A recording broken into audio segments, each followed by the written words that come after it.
All right, guys. Hey, we're talking with Sandra Chenell, director of Ashland Main Street. What an awesome year you had. Can you give me some numbers? Tell me a little bit about it. So this is the first year that we had Car Record go out and click, so we know exactly how many cars we had. We had 611 cars for the car show this year that actually were here. We had 485 register. The money all goes to Shop with the Cop, so if you didn't register, you can still send us money because it goes to an awesome cause.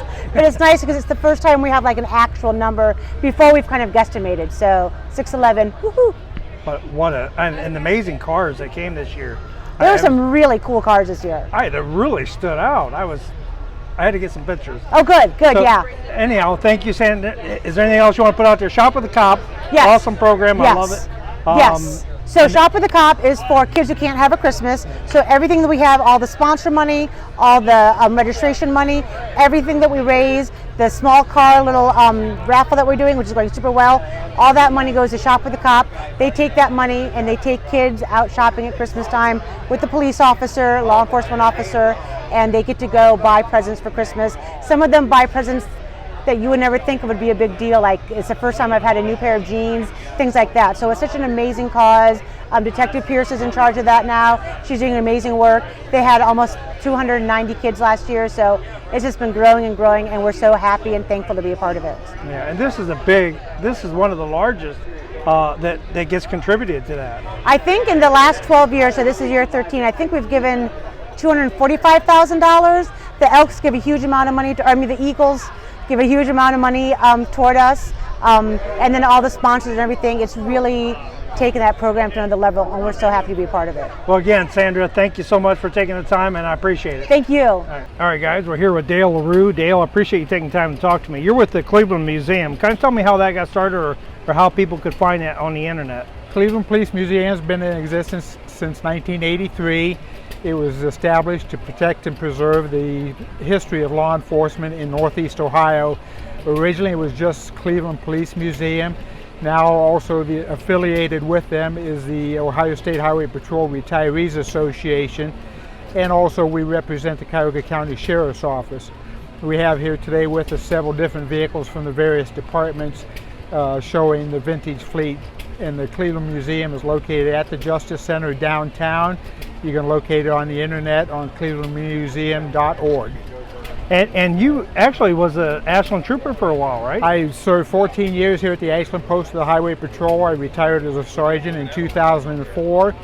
And in 1983, the museum acquired the black highway patrol car behind us, and they thought it would be unique to have a trooper retiree to go out with it when we bring it out on display, and I've been involved with them ever since. Well, we're going to start with this car. What year is this car, and when was it in service? 1949 Ford four-door.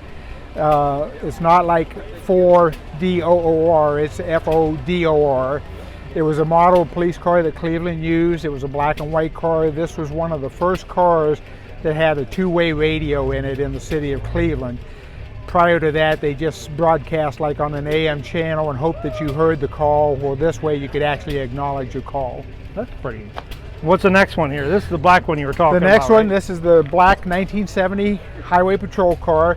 This particular car was originally a Wyoming highway patrol car, but it was the same make and model that Ohio used, and this was the last year that Ohio had black cruisers.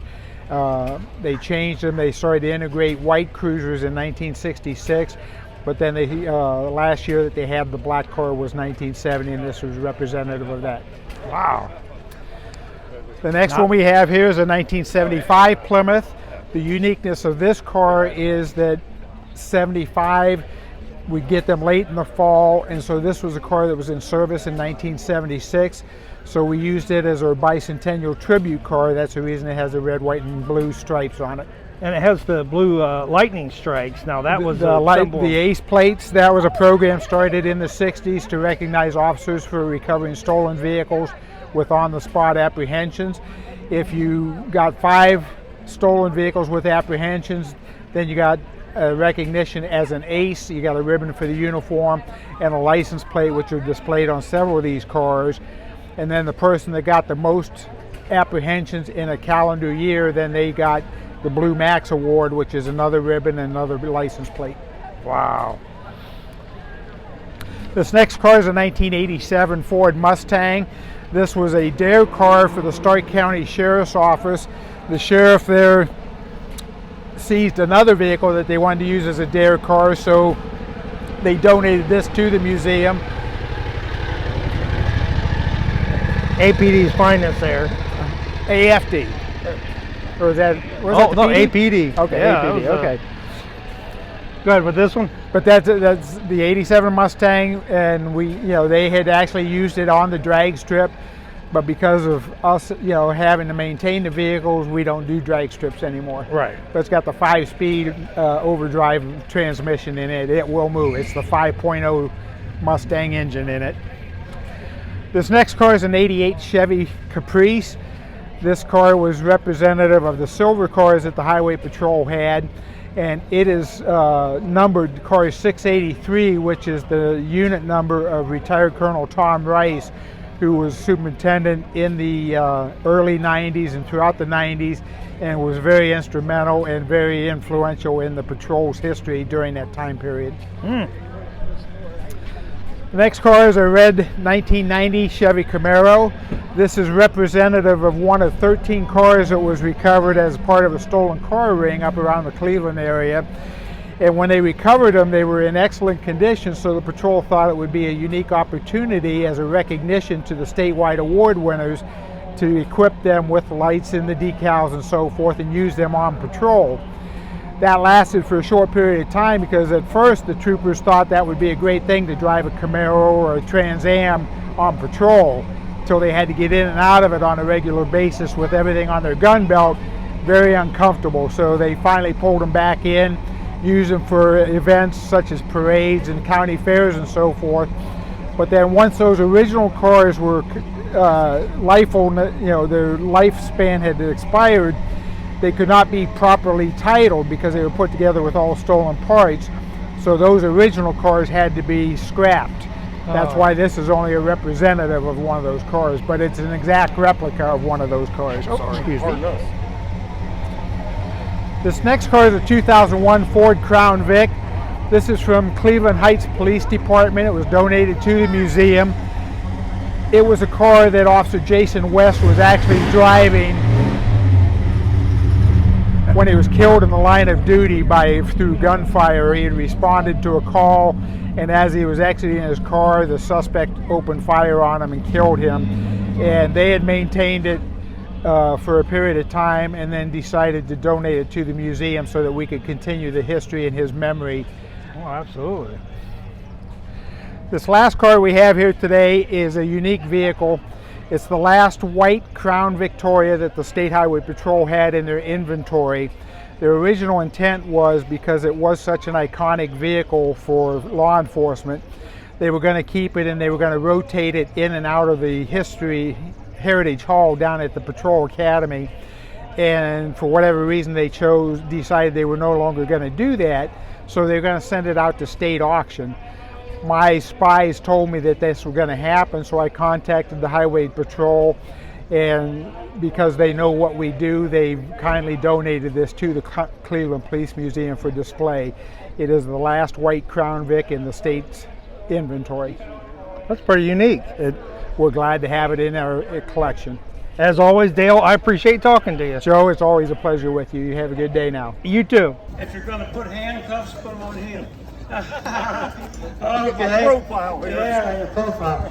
Well, Dave, I'm so glad to say hello to you again.